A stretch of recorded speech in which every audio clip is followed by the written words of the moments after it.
तो फाइनली आप सभी का बेसब्री से इंतजार था कि खेसारी लाल यादव 25 तारीख को कुछ बोलेंगे। लोग बोल दिए, अब झेलिए आप लोग। पियक्कर सन के रोग तो देखल ही हो खब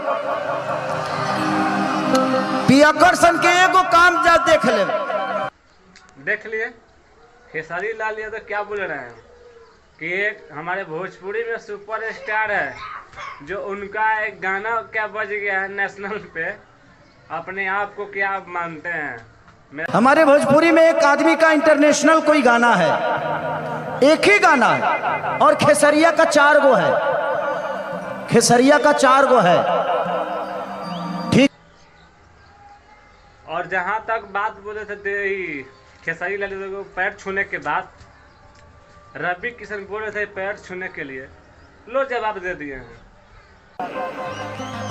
पहले यहाँ छूता था, अब यहाँ छूता है, बाद का नहीं पता।